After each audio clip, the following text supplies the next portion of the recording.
But the concern I have is that ideology and a demand of absolute party purity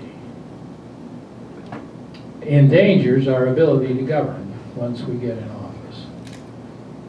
Tell you a personal story. Back in 1976, a dear friend of mine called and said, will you interview for a position in the Reagan campaign? I was not a fan of Governor Reagan's. I thought he was too far to the right, and that he was an ideologue and all the rest of these things, and didn't really have any interest in working in the Reagan campaign in '76. But out of courtesy to this friend, I agreed to do that. So I went to the interview, and it became very clear as the interview went forward that it was going very well and I was going to be offered a job. And I thought I'd better nip this in the bud right away. And so I said, wait a minute, before we go any farther, there's one thing I have to make clear. I am not a true believer. Whereupon Governor Reagan's campaign manager said, that's all right, neither is the governor. And I came to understand that. And I've now become a huge Ronald Reagan fan, which as I say, I was not at one point.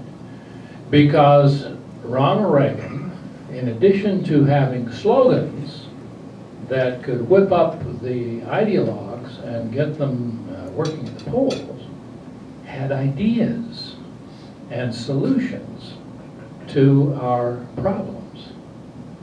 And the reason he was one of the pivotal presidents of American history was not because of his slogans. It was because of his ideas. And the more I've read about him, I met him, but I didn't know him at all well. But the more I've read about him, the more I have come to appreciate just how deeply he was immersed in the ideas of government and how shrewdly he understood the issues that we faced. As I look out over the political landscape now, I find plenty of slogans on the Republican side and not very many ideas. And indeed, if you raise specific ideas and solutions, as I tried to do on health care with Ron Wyden, you are attacked with the same vigor as we've seen in American politics all the way back to the arguments over slavery and polygamy. You are attacked as being a wimp, insufficiently pure, and unreliable. And if we cannot get the Republican Party out of that mode, the pendulum will swing and we will take control of the House. And I think that's going to happen. And frankly, with the death of Robert C. Byrd, there's a chance we will take control of the Senate as well, because I think whoever is appointed to the balance of Senator Byrd's term will have to contest that in November. And Representative Capito will probably win that in West Virginia. And I think with 41 as a base, assuming we hold all of our incumbents, West Virginia takes us to 42, Mike Castle in Delaware 43, and begin to add them all up, we could get to 51. At which point, it's thank you for the slogans, thank you for the election.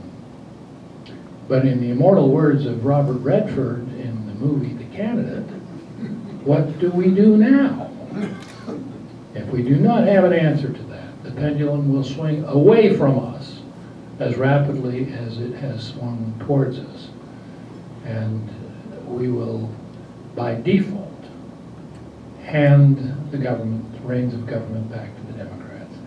One last thought, and then your questions. People ask me, what's the difference between the Republican Party and the Democratic Party? The Democratic Party spite of its reverence for Andrew Jackson and Thomas Jefferson, Democratic Party is the party of Franklin Roosevelt. Modern politics began in the New Deal. And the Democratic Party is the party of Franklin Roosevelt, and that means it is the party of government. Their first impulse when faced with any kind of problem is, how can the federal government solve this? The Republican Party is the party of free markets. And indeed, the modern Republican Party for a while traced its roots back to Ronald Reagan. Realize Ronald Reagan is the only president we've had in our history whose degree, we don't ever think of Reagan as an academic, his degree was in classical economics. He learned pre-Keynesian the importance of free markets. And his first instinct, and the Republican Party's first instinct, is if faced with a social problem, how can the markets deal with this problem? Now the fact is, we do have some problems that require government, and the Democrats are right. And we do have problems that require the freedom of markets to solve, and the Republicans are right. And it is the tension between the party of government and the party of free markets that has moved back and forth and allowed America to be the most successful country in the world. If that tension is broken and either one has complete sway, we're going to have some difficulty. And right now, neither party has any real good ideas. And the fight is not over the ideas of what we should be doing to solve our problems. The fight is over who is going to win the game. And all of the battle is who's going to win the next election. And it's like rooting for the 49ers or the Patriots in the Super Bowl, which really means nothing in terms of the future of the country, but gets the passions going in January. And here it's a battle over which team is going to win the election, but not how are we going to solve our problems. That is the tragedy of American politics today, and we need someone like a Ronald Reagan who can step forward, yes, use the slogans to win the election, but once having won it, have the ideas that will solve our problems. Because I believe in free markets more than I believe in government, I'm a Republican.